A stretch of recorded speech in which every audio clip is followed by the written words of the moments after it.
Hello everyone, स्वागत है आप सब लोग का पीसीएसवाई तरुण में। जैसे कि आप सभी को पता है कि हम एमपीपीएससी की टेस्ट सीरीज लगा रहे हैं। आकार की टेस्ट सीरीज है। आज की हमारी test series very very important है क्योंकि साइंस, टेक्नोलॉजी एवं कंप्यूटर के आज के क्वेश्चन होने वाले हैं, है ना। 16 फरवरी को आप सभी को एग्जाम है, जैसे कि आप सभी को पता है। और एक अनाउंसमेंट हमने किया था कि हम प्रत्येक टेस्ट सीरीज से क्वेश्चन पूछते हैं जिसका आंसर आपको सही आंसर देना होता है प्रत्येक टेस्ट सीरीज में। तो आप सही आंसर देते हो तो आपको मैं गिफ्ट वगैरह पहुंचाएंगे। आपके जो भी व्यक्ति ऐसा करेगा सभी टेस्ट सीरीज में सही आंसर देगा। इसलिए चैनल को आप लोग अभी तक सब्सक्राइब नहीं किया हो तो सब्सक्राइब कर लीजिए। वीडियो पसंद आया लाइक कीजिए, शेयर कीजिए अपने फ्रेंड सर्कल में, मुझे मोटिवेशन मिलेगा। साथ में एक प्यारा सा कमेंट, कोई भी जो आपको अच्छा लगे कमेंट जरूर कर देना, जिससे कि मुझे मोटिवेशन मिलता रहे। आज का हमारा पहला क्वेश्चन है, निम्नलिखित में से कौन सा कूट रोबोट के उपयोग होने से हानि के संदर्भ में करता है संदर्भित। तो रोबोट के उपयोग से होने वाली जो हानि होती है उसको संदर्भित करता है, और इन चारों में से आपके कौन सा ऑप्शन सही है ये बात कर रहा है। तो देखा जाए, नौकरी का विस्थापन रोबोट के द्वारा किया जाता है, सही है। और गोपनीयता संबंधी समस्या यहां पर हो सकती है, ये भी ठीक है। तो आप कहोगे दूसरा और चौथा है आपका सही है, जबकि अधिक दक्षता ये गलत है, और परिशुद्धता और सटीकता भी गलत है। रोबोट के मूवेबल ज्वाइंट को क्या कहते हैं? तो क्या कहते हैं? डिग्री ऑफ फ्रीडम कहते हैं। डिग्री ऑफ फ्रीडम को जो रोबोट के मूवेबल ऑफ आपके क्या बोलते हैं ज्वाइंट होते हैं उनको कहते हैं। रोबोटिक्स की किस शाखा के अंतर्गत मोटर, सेंसर, बैटरी निर्माण जैसे कार्य शामिल हैं? तो रोबोट की विद्युत इंजीनियरिंग के अंतर्गत शामिल आते हैं मोटर, सेंसर, बैटरी निर्माण। उपयोग के आधार पर साइबर जो नाइफ है किस प्रकार का रोबोट है? साइबर नाइफ की बात की जाए चिकित्सीय रोबोट की श्रेणी में आता है। एक तरफ रोबोट है और उनका संबंध है, कौन सा रोबोट का संबंध किस चीज से है? अगर हम बात यहाँ पर मिलान सही करें तो दक्ष की बात की जाए, किसकी? दक्ष की बात करें तो आपका डीआरडीओ संबंधित है। अगर हम बात करें माइटी ईगल की तो माइटी ईगल आपका नासा से संबंधित है। व्योम मित्र की बात करें तो इसरो से संबंधित है। ब्रावो की बात करें तो टीएल मैन्युफैक्चरिंग से संबंधित है। आपका ऑप्शन सी वाला सही है। निम्नलिखित में से किससे रोबोट की मांसपेशी की संज्ञा दी गई है? तो रोबोट की मांसपेशी की संज्ञा गति प्रेरक को दी गई है। चलिए बात करेंगे, CAIR की स्थापना किस वर्ष की गई? CAIR की स्थापना की बात कर रहा है 1986 में की गई थी, 1986 में। होमोशेप रोबोट का निर्माण किसके द्वारा किया गया है? होमोशेप रोबोट का निर्माण IIT मद्रास के द्वारा किया गया है। रोबोटिक्स के नियम का प्रतिपादन किसने किया था? तो रोबोटिक्स के नियम का जो प्रतिपादन है आइजैक आशिमोव के द्वारा किया गया था। असम्मिलित कथन का चयन कीजिए, इसमें से एक गलत है, बाकी आपके 3 सही है। कौन सा गलत है?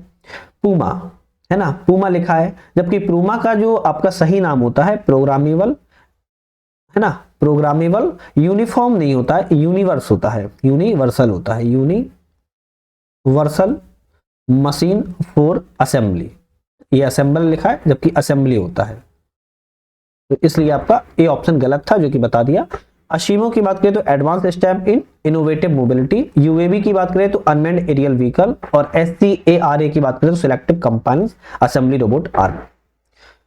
लिंकड की स्थापना किस वर्ष हुई? अब भाई लिंकड की बात कर रहे हैं तो इसकी स्थापना 2002 में की गई थी।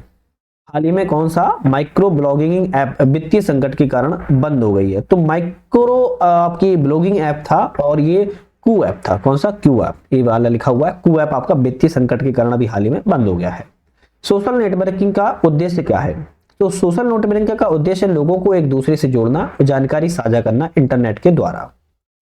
चलिए नेक्स्ट क्वेश्चन है हमारा, सुमिलित कीजिए। यहाँ पर सुमिलित करना है और यहाँ पर एक ऑप्शन गलत है। जैसे मेटा की अगर हम बात करें, मेटा आपका 2004 में स्टेबल हुआ था, 2004 में आया था, तो ये ऑप्शन आपका गलत था, जो कि सही हो जाएगा। यूट्यूब आपका कब आया? 2005 में आया था। कब आया था? 2005 में।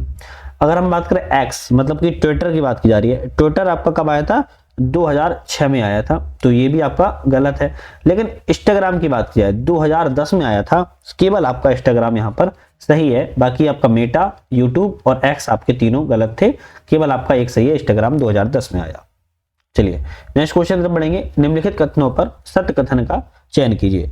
सत्य कथन बताना है यहाँ पर, ओवर द टॉप जो OTT है, ऑडियो और वीडियो होस्टिंग एवं स्ट्रीमिंग सेवाएं हैं, बिल्कुल सही बात है।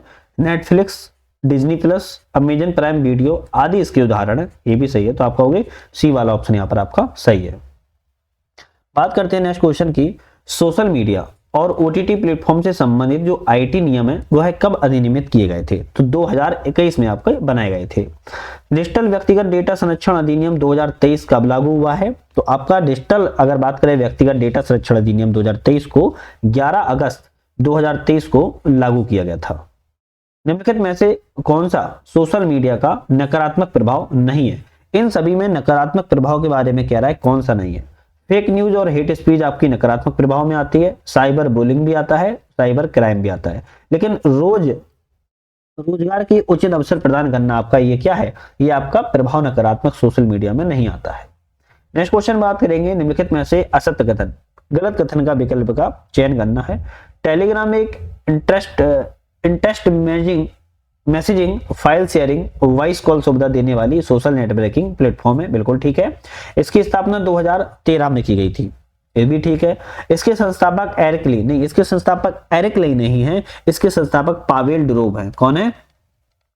पावेल डुरोव है, ठीक है। तो आपका सी ऑप्शन गलत है और इसका मुख्यालय दुबई यूएई में, ये भी सही है। हाल ही में किस राज्य के द्वारा सोशल मीडिया इन्फ्लुएंसर के लिए 8 लाख रुपए तक प्रतिमाह कमाने की नीति को मंजूरी दे दी गई है? आपकी उत्तर प्रदेश की गवर्नमेंट ने ये मंजूरी को दे दी है। नेक्स्ट आता है कि निम्नलिखित में से कौन सोशल नेटवर्किंग प्लेटफॉर्म नहीं है? तो इन आपके चारों में से सोशल नेटवर्किंग प्लेटफॉर्म कौन सा नहीं है? तो व्हाट्सएप सोशल नेटवर्किंग प्लेटफॉर्म है, स्नैपचैट भी है, टिकटॉक भी है, पेटीएम लेकिन आपके सोशल नेटवर्किंग प्लेटफॉर्म नहीं है। अशुम्लित युग्म का चयन कीजिए, इसमें से एक गलत है, आपके कौन सा गलत है इसको देखिए। तो Bhim Bharat interface for money, क्या है? भारत इंटरफेस फॉर मनी, सही है।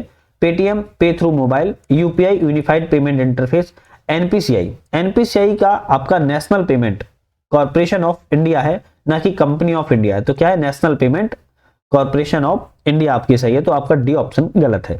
भारतनेट परियोजना का संबंध किससे है? देखो, भारतनेट परियोजना का संबंध ग्राम पंचायतों को ब्रॉडबैंड कनेक्टिविटी प्रदान करना है, सी ऑप्शन आपका सही है, भारतनेट परियोजना का संबंध है। कौन सा सिस्टम सॉफ्टवेयर नहीं है? तो इनमें से बहुत सारे सॉफ्टवेयर है, जैसे लिंकर है, ऑपरेटिंग सिस्टम है, इंटरप्रेटर है और एंटीवायरस है, लेकिन इनमें से एक सॉफ्टवेयर सिस्टम सॉफ्टवेयर नहीं है, एंटीवायरस आपका क्या नहीं है? सिस्टम सॉफ्टवेयर नहीं है। बात करेंगे ई रकम पोर्टल का संबंध कैसे है? देखो, ई रकम पोर्टल की बात कर रहा है, ई रकम पोर्टल का संबंध कृषि उत्पादों को बेचने से संबंधित है। ओएसआई मॉडल की किस लेयर पर हब नामक नेटवर्किंग डिवाइस कार्य करती है? तो यहां पर बढ़िया क्वेश्चन है, आपकी फिजिकल कैसी है? फिजिकल डिवाइस कार्य करती है। एमपी ऑनलाइन किसका उदाहरण है? देखो, एमपी ऑनलाइन आप लोग फॉर्म भरवाते हो, सभी को पता होगा, वेब पोर्टल का उदाहरण है। डिजिटल इंडिया कार्यक्रम का स्तंभ नहीं है, तो डिजिटल इंडिया कार्यक्रम का इन सभी में स्तंभ कौन सा नहीं है? तो आपका ब्रॉडबैंड हाईवे है, ई क्रांति है, सभी के लिए सूचना है, लेकिन ई कॉमर्स आपका डिजिटल इंडिया कार्यक्रम का हिस्से में नहीं आता है। एक प्रोग्राम जो वर्ल्ड वाइड वेब में एक या अधिक की वर्ड्स की खोज संबंधित पैसेज की सूची प्रदर्शित करता है, तो क्या संबंधित है? सर्च इंजन, क्या है? सर्च इंजन संबंधित है। अशुम्लित युग्म का चयन कीजिए, इसमें से फिर से वही है कि एक गलत है, बाकी आपके 3 ऑप्शन सही हैं। बात की जाए यहाँ पर SMPS switch mode power supply, बिल्कुल ठीक है। बात की जाए यूआरएल यहाँ पर गलत लिखा है, क्योंकि यूनिफॉर्म रिसोर्स लोकेटर होता है। क्या होता है? यूनिफॉर्म रिसोर्स लोकेटर, है ना। और उसकी बात करें FTP की, फाइल ट्रांसफर प्रोटोकॉल सही है। HTML की बात की जाए तो हाइपर टेक्स्ट मार्कअप लैंग्वेज संबंधित सही है। नेक्स्ट क्वेश्चन आता है भाई, नेक्स्ट क्वेश्चन हमारा है, भारत सरकार के द्वारा शुरू की गई NMEICT परियोजना का संबंध किससे है? तो भाई इस परियोजना का संबंध की बात करें, शिक्षण विभाग से संबंधित है। ई दक्ष परियोजना का उद्देश्य क्या है? देखो, ई दक्ष जो परियोजना है, ई गवर्नेंस और IT परियोजनाओं के कार्यान्वयन में मध्य प्रदेश सरकार के अधिकारियों को संवेदनशील बनाना इसका उद्देश्य है। नेक्स्ट आता है कि निम्नलिखित में से कौन सा ई गवर्नेंस का उद्देश्य है? देखो, ई गवर्नेंस का उद्देश्य फिर से पूछ लिया है, तो आपका बात की जाए ई गवर्नेंस का उद्देश्य क्या रहेगा? तो ई गवर्नेंस का उद्देश्य जवाबदेही, बिल्कुल ठीक। उत्तरदायी, पारदर्शी शासन की स्थापना करना, बिल्कुल ठीक है। सरकारी सेवाओं, नीतियों और योजनाओं को सूचना प्रौद्योगिकी का प्रयोग करना, ये भी ठीक है। नागरिकों तक सरकारी सेवाओं, सूचनाओं, योजनाओं को ऑनलाइन माध्यम से पहुंचाना, तो आपका होगी डी वाला ऑप्शन यहाँ पर आपका बिल्कुल सही जाएगा। भारत में राष्ट्रीय ई गवर्नेंस योजना की शुरुआत की गई। देखो, भारत में जो राष्ट्रीय ई गवर्नेंस योजना की शुरुआत है 18 मई 2006 को शुरुआत इसकी की गई थी। चलिए नेक्स्ट क्वेश्चन है डिजी लॉकर, वेरी इंपोर्टेंट है। डिजी लॉकर के बारे में सत्य कथन का चयन कीजिए। डिजी लॉकर के बारे में क्या सत्य है? यह डिजिटल इंडिया कार्यक्रम के तहत सूचना प्रसारण मंत्रालय की पहल है। गलत। इसका उद्देश्य बिटकॉइन के रूप में संपत्ति को सुरक्षित रखना है, ये भी गलत है। तो आपका ना ही पहला सही है ना ही आपका दूसरा ऑप्शन सही है। मध्य प्रदेश सरकार के द्वारा ज्ञानदूत योजना कब शुरुआत की गई? तो मध्य प्रदेश सरकार ने वर्ष 2000 में ज्ञानदूत योजना की शुरुआत की थी। ई ग्राम स्वराज पोर्टल को भारत सरकार के द्वारा कब लॉन्च किया गया? तो 24 अप्रैल 2020 को ई ग्राम स्वराज पोर्टल को लॉन्च किया गया था। निम्नलिखित में से कौन सी ई गवर्नेंस की चुनौती नहीं है? गोपनीयता एवं सुरक्षा, पारदर्शिता एवं जवाबदेही में वृद्धि, आधारभूत संरचना और लागत। तो चुनौती किसमें नहीं है अगर बात किया है तो पारदर्शिता एवं जवाबदेही वृद्धि में चुनौती नहीं है, बाकी सब में चुनौती बहुत ज्यादा है। चलिए बात करेंगे राष्ट्रीय सूचना विज्ञान केंद्र की स्थापना किस वर्ष की गई? तो भाई बात कर रहा है कि राष्ट्रीय सूचना विज्ञान केंद्र की स्थापना 1976 में की गई थी। केंद्रीय सूचना आयोग का मुख्य सूचना आयुक्त कौन है? तो अभी बात की जाए केंद्रीय सूचना आयोग के जो मुख्य सूचना जो आयुक्त हैं श्री हीरालाल सामरिया है। कौन है? श्री हीरालाल सामरिया। कौन सी क्लाउड सर्विस नहीं है? देखो बहुत सारी क्लाउड सर्विस होती है लेकिन इनमें से कौन सी आपकी क्लाउड सर्विस नहीं है? तो बात करें यहाँ पर इंटरनेट एज ए सर्विस आपकी क्लाउड सर्विस नहीं है, जबकि प्लेटफॉर्म एज ए सर्विस है, सॉफ्टवेयर एज ए सर्विस है, इंफ्रास्ट्रक्चर एज ए सर्विस है, लेकिन आपकी internet as a service cloud service नहीं है। पैरेलल प्रोसेसिंग की पीढ़ी के कंप्यूटरों की विशेषता है। देखो पैरेलल प्रोसेसिंग जो होता है ना वह किस पीढ़ी के कंप्यूटरों की विशेषता है? तो 5वीं पीढ़ी के कंप्यूटरों की विशेषता है। सम्मिलित कीजिए। तो यहाँ पर कुछ ऑप्शन सम्मिलित करनी है, कौन सा सही है? बात करें सिंपलेक्स रेडियो संबंधित है, हाफ डुप्लेक्स वॉकी टॉकी संबंधित है, फुल डुप्लेक्स मोबाइल कम्युनिकेशन से संबंधित है। आपका डी वाला सही है। एक तरफ कंप्यूटर है और एक तरफ पीढ़ी है, कौन सा कंप्यूटर किस पीढ़ी से संबंधित है? बात करते हैं यहाँ पर UNI VAC की बात की जाए आपका पहली पीढ़ी संबंधित है, IBM 1401 की बात करें दूसरी पीढ़ी संबंधित है, IBM 360 की बात तीसरी पीढ़ी संबंधित है, एप्पल दूसरी की बात करें तो चौथी पीढ़ी। आप कहोगे यहाँ पर ए वाला ऑप्शन आपका बिल्कुल सही है। निम्नलिखित में से कौन सी इनपुट डिवाइस है? तो इनमें से बहुत सारी डिवाइस है लेकिन इनपुट डिवाइस कौन सी है? तो बात की जाए वेबकैम। वेबकैम आपकी क्या है? इनपुट डिवाइस, जबकि प्रोजेक्टर, प्लॉटर और प्रिंटर नहीं है। उच्च स्तरीय भाषा को मशीन भाषा में परिवर्तित करने के किसका प्रयोग किया जाता है? देखो हाई जो आपकी बात लैंग्वेज होती है, हाई लेवल की लैंग्वेज होती है, उसको मशीन लैंग्वेज में अगर परिवर्तित करना हो तो किस चीज का प्रयोग किया जाएगा? तो आपका प्रयोग यहाँ पर इंटरप्रेटर का किया जाएगा। इंटरप्रेटर के अलावा किस चीज का किया जाएगा? कंपाइलर का। किसका? कंपाइलर का किया जाएगा। तो यहाँ पर इंटरप्रेटर और कंपाइलर आपका सी ऑप्शन सही है। लिस्प भाषा का विकास किसके द्वारा किया गया? तो लिस्प भाषा का जो विकास है जॉन मैकार्थी के द्वारा किया गया था। किसने? जॉन मैकार्थी ने किया था। एंड्रॉइड इंक अधिग्रहण किसने किया था? देखो एंड्रॉइड इंक का अधिग्रहण की बात करा है गूगल के द्वारा किया गया है। भारत के पहले माइक्रो प्रोसेसर शक्ति का विकास किसने किया? भारत का पहला है, IIT मद्रास के द्वारा इसका क्या किया गया? शक्ति का विकास किया गया है।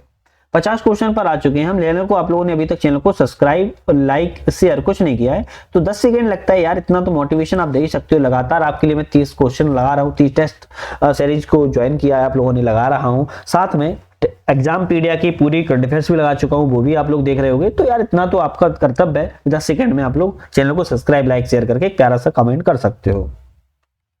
बात करते हैं इनमें से कौन सा कथन गलत है। गलत की बात की जाए तो यहाँ पर आपका कौन सा गलत रहेगा? तो पीएन संधि डायोड का उपयोग rectifier, photo diode, solar cell, zener diode आदि के लिए नहीं किया जा सकता है। तो ऑप्शन आपका ये गलत है, वो सही हो जाएगा। जबकि डायोड एक 2 टर्मिनल डिवाइस होती है जिसके एक सिरे को एनोड और दूसरे सिरे को कैथोड कहते हैं। सही लिखा है। प्रत्यवर्ती धारा को दिष्ट धारा में बदलने वाली युक्ति रेक्टिफायर कहलाती है, ये भी सही लिखा है। जब अर्धचालक में अशुद्धियां मिलाई जाती हैं तो इसे डोपिंग कहते हैं, ये भी सही है। चलिए बात करेंगे नेक्स्ट क्वेश्चन की। यहाँ पर हम नेक्स्ट क्वेश्चन आता है कौन सा एक वेब ब्राउजर है? तो इनमें से बहुत सारे ब्राउजर, लेकिन वेब ब्राउजर कौन सा है? माइक्रोसॉफ्ट एज आपका वेब ब्राउजर है। अशुम्लित युग्म का चयन कीजिए। ढूंढना है गलत ऑप्शन कौन सा है। कोबोल क्या है? वाणिज्यिक कार्यों के लिए प्रयुक्त भाषा है। फोटोन क्या है? अनुसंधान कार्यों के लिए प्रयुक्त भाषा है। प्रोलॉग की बात की जाए, प्रोलॉग क्या है? प्रोलॉग भाषा का उपयोग आर्टिफिशियल इंटेलिजेंस मतलब कि AI में किया जाता है। तो ऑप्शन आपका सी वाला गलत है। जबकि C++ की बात करें तो ऑब्जेक्ट ओरिएंटेड भाषा है। चलिए बात करेंगे सुपर कंप्यूटर के बारे में, सत्य कथन बताओ। अब सुपर कंप्यूटर के बारे में, भारत का पहला सुपर कंप्यूटर परम था, 8000 इसका नाम था, बिल्कुल सही है। इसका विकास CDAC के द्वारा 1991 में किया गया था, ये भी सही है। भारत में सुपर कंप्यूटर के जनक सबीर भाटिया हैं। भाई ये गलत हो जाएगा, भारत में सुपर कंप्यूटर के जनक सबीर भाटिया नहीं है, जबकि डॉक्टर विजय भाटकर है। कौन है? डॉक्टर विजय भाटकर। तो केवल आपका 1 और 2 सही है। चलिए नेक्स्ट क्वेश्चन की बात करेंगे। भारत की पहली सरकारी वित्त पोषित मल्टी मॉडल एआई पहल कौन सी है? देखो भारत की पहली सरकारी वित्त पोषित है और मल्टी मॉडल है ना, एआई पर आधारित है, भारत जॉन। क्या है? भारत जॉन या जैन है, ध्यान रखिएगा। समर्पित सेमीकंडक्टर नीति लागू करने वाला पहला राज्य कौन सा है? देखो सेमीकंडक्टर के लिए लागू नीति करने वाला गुजरात पहला राज्य है। एआई प्रिपेयर्डनेस इंडेक्स 2024 में टॉप स्थान किस देश को मिला हुआ है? यहां पर बात करें सिंगापुर को टॉप स्थान है। 6 मई 2024 में किस देश ने दुनिया का पहला 6G डिवाइस लॉन्च कर दिया है? देखो 6G लॉन्च कर दिया गया है, लेकिन किस देश के द्वारा कभी ऑप्शन में आए तो आप कहोगे जापान देश ने। किसने? जापान ने। ग्रामीण भारत के लिए बहुभाषी एआई चैटबॉट जुगलबंदी किसके द्वारा लॉन्च किया गया है? तो आपका माइक्रोसॉफ्ट ने लॉन्च किया है। ग्लोबल इंडिया एआई शिखर सम्मेलन 2024 का आयोजन कहां पर किया गया है? तो आपका जो आयोजन है भैया आपका नई दिल्ली में किया गया है। परम रुद्र सुपर कंप्यूटर किसने राष्ट्र को समर्पित किया है? तो भाई परम रुद्र सुपर कंप्यूटर है श्री नरेंद्र मोदी जी के द्वारा, जो कि भारत के प्रधानमंत्री हैं, लॉन्च इन्होंने समर्पित राष्ट्र को किया है। किसने? एक ऑप्टिकल डिस्क नहीं है। इसमें से कौन सी एक ऑप्टिकल डिस्क नहीं है बात कर रहा है? तो बात की जाए कि ब्लूरैक आपके ऑप्टिकल डिस्क है, कॉम्पैक्ट भी है, डीवीडी भी है, लेकिन फ्लॉपी डिस्क की बात की जाए आपकी ऑप्टिकल डिस्क नहीं है। चलिए नेक्स्ट क्वेश्चन की बात करेंगे। एक तरफ प्रोटोकॉल है और प्रयोग है, कौन सा प्रोटोकॉल का प्रयोग किस लिए किया जाता है? बात करें यहां पर हम तो VoIP का ऑडियो वीडियो कॉल करने के लिए, टेलनेट का रिमोट डिवाइस बनाने के लिए, गोफर का इंटरनेट पर दस्तावेजों को वितरित करने, खोजने और पुनः प्राप्त करने के लिए, और POP का ईमेल प्राप्त करने के लिए। तो आपका ऑप्शन यहां पर ए वाला बिल्कुल सही है। साइबर अपराध को रोकने के लिए उपाय सत्यकूट का चयन कीजिए। देखो साइबर अपराध को रोकने के लिए कौन कौन से उपाय किए जा सकते हैं इसकी बात कर रहा है। तो एन्क्रिप्टेड संदेश भेजना बिल्कुल ठीक है, प्रॉक्सी सर्वर का उपयोग करना ये भी ठीक है, और स्ट्रॉन्ग लॉगिन आईडी और पासवर्ड का प्रयोग करना। तो आपके यहाँ पर तीनों ऑप्शन सही है, जबकि की लॉकर का प्रयोग नहीं किया जाता है, पायरेट सॉफ्टवेयर नहीं किया जाता है। तो 1, 2, 3 आपके सही है, तो बी वाले पे टिक लगा दीजिएगा। चलिए नेक्स्ट क्वेश्चन की बात कर देंगे। पेंटे या वन्ना क्राई वैड रिबिट किसके उदाहरण है? तो ये जो सब है आपके रैनसमवेयर के उदाहरण है। किसके? रैनसमवेयर के उदाहरण है। ध्यान रखिएगा डी ऑप्शन आपका सही है। निम्नलिखित वैसे प्रॉक्सी सर्वर के कार्य क्या है? देखो प्रॉक्सी सर्वर के पूछ रहा है कार्य क्या है। मुख्य सर्वर को गोपनीयता बनाए रखना बिल्कुल ठीक है, मेलवेयर को नियंत्रित करना मतलब कि एंटीवायरस वगैरह को, मतलब वायरस वगैरह को नियंत्रित करना, और अवांछित वेब पेज प्रतिबंधित करना मतलब कि जो हैकिंग वगैरह होता है उनकी ब्लॉक करना। आपके तीनों ऑप्शन सही है, तो डी पर लगा दो कि प्रॉक्सी सर्वर महत्वपूर्ण होता है, हर कोई इसका प्रयोग भी नहीं कर पाता है ना। बात करेंगे और फायरवॉल के संदर्भ में सत्य कथन बताओ। जब फायरवॉल के बारे में कह रहा है सत्य कथन बताइए, क्या सत्य कथन हो सकता है? कंप्यूटर की अंतर्निहित प्रणाली जो कि अनाधिकृत पहुंच को सुरक्षा प्रदान करता है, बिल्कुल सही लिखा है। यह हार्डवेयर और सॉफ्टवेयर में हो सकता है, तो यह कैसा है? ये भी आपका सही है, तो आप कहोगे ए और 2 सही है। कौन सा माइक्रोसॉफ्ट का एंटीवायरस है? देखो माइक्रोसॉफ्ट का एंटीवायरस कौन सा है? इसमें आपका डिफेंडर है। क्या है? डिफेंडर। चलिए बीपीएन के संदर्भ में सत्य कथन बताइए। देखो बीपीएन के संदर्भ में केवल एक ऑप्शन आपका सही है। अब कौन सा सही है इसकी बात करें, है ना, तो बात किया है इसका पूर्ण नाम वर्चुअल प्राइवेट नेटवर्क, बिल्कुल ठीक है। इंटरनेट कनेक्शन को बनाता है और प्राइवेसी की प्रोटेक्ट करता है, भी ठीक है। यूजर की आइडेंटिफाई और लोकेशन की गोपनीयता यूजर की मदद करता है, बिल्कुल ठीक है। आप कहोगे डी वाला सही है क्योंकि सभी विकल्प सत्य हैं। सत्यकूट का चयन कीजिए। अब सत्यकूट का इसमें कौन सा चयन करना है ना, तो इसमें से अगर सत्यकूट का चयन करें, वॉर्म एक प्रकार का वायरस है जो कि वर्ड फाइल को संक्रमित करता है, गलत है। ट्रोजन हॉर्स वायरस स्वयं को एक उपयोगी प्रोग्राम के रूप में प्रदर्शित करता है, ये सही है। तो केवल आपका यहाँ पर दूसरा वाला ऑप्शन सही है। कोई ये सोच रहा होगा मैं फास्ट क्यों बोल रहा हूँ, क्योंकि अब एग्जाम पास में आ चुका है, तो बहुत धीरे स्लो बोलना थोड़ा सा लाभदायक नहीं है, मुझे ऐसा लगता है। थोड़ा सा फास्ट पढ़ेंगे क्योंकि अभी मेरे पास लगभग 6 टेस्ट बाकी हैं, तो 6 के 6 टोटल 30 हैं, लगभग हम 23-24 लगा चुके हैं, तो 5-6 टेस्ट बाकी हैं, वो भी लगाने हैं। तो एक दिन में अब मैं 3-3 तक डाल रहा हूं, सुबह, दोपहर और शाम को, तो आप लोग देख लिया करो। साइबर सुरक्षा की वह तकनीक जिसमें संवेदनशील जानकारी को कृत्रिम डेटा से बदलकर रखा जाता है, तो ऐसी कौन सी जानकारी है? आपकी बात किया है तो डेटा मास्किंग है। क्या है? डेटा मास्किंग है, सी ऑप्शन सही है। सटर्न का मुख्यालय कहाँ है? देखो ये बढ़िया क्वेश्चन है। सटर्न का मुख्यालय नई दिल्ली में है। साइबर सुरक्षा हमलों को रोकने में व्यवसायों की सहायता करने वाले हैकर्स क्या कहलाते हैं? साइबर सुरक्षा हमलों को रोकने के लिए जो व्यवसायों की सहायता करते हैं ना, उनको हम व्हाइट हैकर्स कहते हैं। क्या कहते हैं? व्हाइट हैट हैकर्स की श्रेणी में रखते हैं। चलिए नेक्स्ट क्वेश्चन तक बढ़ेंगे। 73 क्वेश्चन पर आ चुके हैं, लेकिन चैनल को सब्सक्राइब लाइक शेयर नहीं किया है तो कर लीजिए, अच्छा लगेगा यार। कौन यूजर को प्लग एंड प्ले ऑपरेशन का विकल्प उपलब्ध कराता है? देखो एक कौन सा यूजर को प्लग एंड प्ले ऑपरेशन को विकल्प उपलब्ध कराता है, बात कर रहा है, तो आपका यहाँ पर कौन कराएगा? यूएसबी कराएगा। कौन? यूएसबी। कंप्यूटर नेटवर्क में आरपीसी से क्या तात्पर्य है? कंप्यूटर ऑपरेटर में जो आरपीसी से होता है रिमोट प्रोसीजर कॉल संबंधित है। क्या है? रिमोट प्रोसीजर कॉल से संबंधित होता है।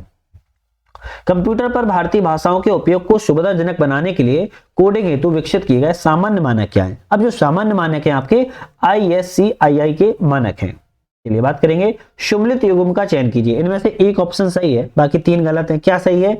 RTGS real time gross settlement आपका यहाँ पर ए ऑप्शन सही है, बाकी ऑप्शन आपके यहाँ पर गलत है। आर्टिफिशियल इंटेलिजेंस के उपयोग को सत्य कथन बताइए। तो आर्टिफिशियल इंटेलिजेंस के बारे में कह रहा है कार्टेना सही है, एलेक्सा सही है, जेमिनी सही है, व्योममित्र सही है, सिरी सही है, कृत्रिम भी सही है। तो आपका ऑप्शन यहाँ पर दी जाएगा डी वाला। 6 के 6 आपके आर्टिफिशियल के उपयोग के बारे में सही कथन है। मशीन लर्निंग के लिए सर्वाधिक किस भाषा का प्रयोग किया जाता है? देखो मशीन लर्निंग के लिए कह रहा है सबसे ज्यादा पाइथन भाषा का प्रयोग को किया जाता है। चैट जीपीटी में किस आर्टिफिशियल इंटेलिजेंस तकनीक का प्रयोग किया जाता है? तो चैट जीपीटी में बात कर रहा है किसका प्रयोग किया जाएगा? तो नेचुरल लैंग्वेज प्रोसेसिंग किया जाता है, डीप लर्निंग तकनीक का। आप कहोगे सी वाला है, क्योंकि दोनों ही तकनीकों का प्रयोग किया जाता है। चलिए बात करेंगे कार्य क्षमता के आधार पर चैटबॉट किस प्रकार का एआई है? तो कार्य क्षमता के आधार पर जो चैटबॉट है ना, कमजोर एआई की श्रेणी में आता है। निम्नलिखित में से किसका उपयोग अर्धचालक के रूप में किया जाता है? अर्धचालक के रूप में किसका प्रयोग किया जाएगा? अगर कभी ऑप्शन में आ जाए तो सिलिकॉन का और जर्मेनियन का प्रयोग किया जाएगा। तो दूसरा और चौथा आपका सही है। निम्नलिखित में से कौन सी इलेक्ट्रॉनिक डिवाइस नहीं है? इनमें से इलेक्ट्रॉनिक जैसे कंप्यूटर, टीवी, हीटर, प्रिंटर, इनमें से इलेक्ट्रॉनिक डिवाइस आपकी हीटर नहीं है ना? प्रिंटर है, कंप्यूटर है और टीवी है। ट्रांजिस्टर का आविष्कार किसने किया है? तो ट्रांजिस्टर के आविष्कार की बात कर रहा है। किसकी? ट्रांजिस्टर की जॉन बर्डन ने भी किया है, विलियम सेकॉले ने भी किया है और वॉल्टर ब्रिटन ने भी किया है। तो उपरोक्त में से आपका डी वाला जाएगा, क्योंकि सभी व्यक्तियों ने किया हुआ है। इलेक्ट्रॉनिक्स अवयवों के आधार पर प्रदान करने वाला बोर्ड क्या कहलाता है? तो इलेक्ट्रॉनिक्स अवयवों को आधार प्रदान करने वाला जो आपका बोर्ड होता है वो आपका प्रिंटेड सर्किट बोर्ड कहलाता है। क्या? प्रिंटेड सर्किट बोर्ड कहलाता है। भारत की पहली राष्ट्रीय इलेक्ट्रॉनिक नीति कब घोषित की गई? तो राष्ट्रीय इलेक्ट्रॉनिक नीति भारत की 2012 में घोषित की गई थी। मध्य प्रदेश में इलेक्ट्रॉनिक्स कॉम्प्लेक्स कहाँ है? तो मध्य प्रदेश में इलेक्ट्रॉनिक्स कॉम्प्लेक्स आपका इंदौर में है। भारत इलेक्ट्रॉनिक्स लिमिटेड का मुख्यालय कहाँ है? तो भारत इलेक्ट्रॉनिक्स लिमिटेड का मुख्यालय बेंगलुरु में है।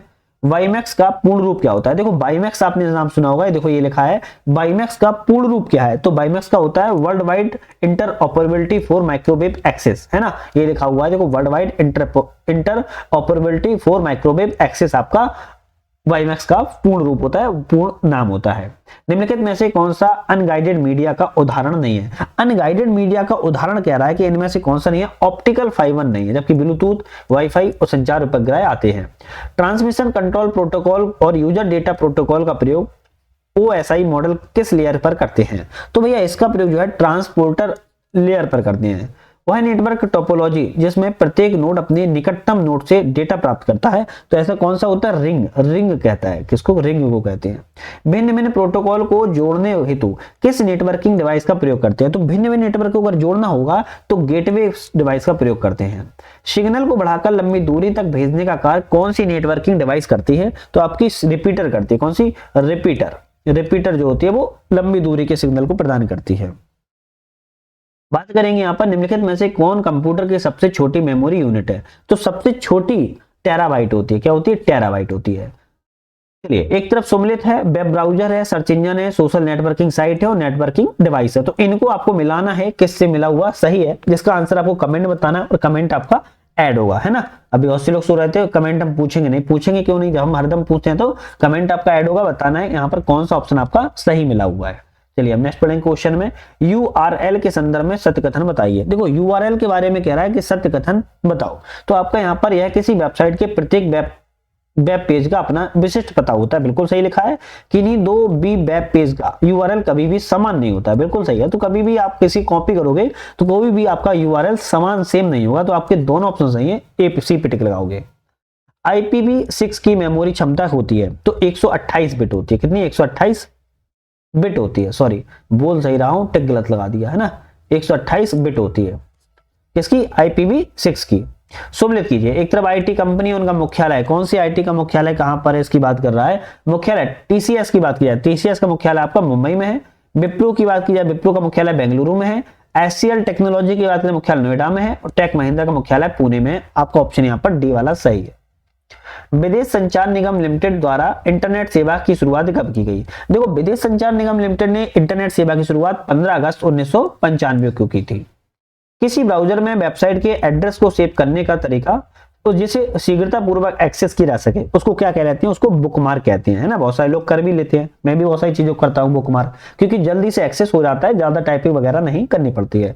आज हमने यहाँ पर 100 question science, technology, computer cover कर लिए। नेक्स्ट जो हमारी टेस्ट सीरीज आएगी करंट अफेयर्स की रहने वाली है, वेरी वेरी मोस्ट इंपोर्टेंट है। तो उसको देखने के लिए चैनल को सब्सक्राइब, लाइक, शेयर करके बेल आइकन प्रेस कर लेना, जैसे ही वीडियो आए आप सबसे पहले उसका आनंद उठा सके। तो आज के लिए अलविदा।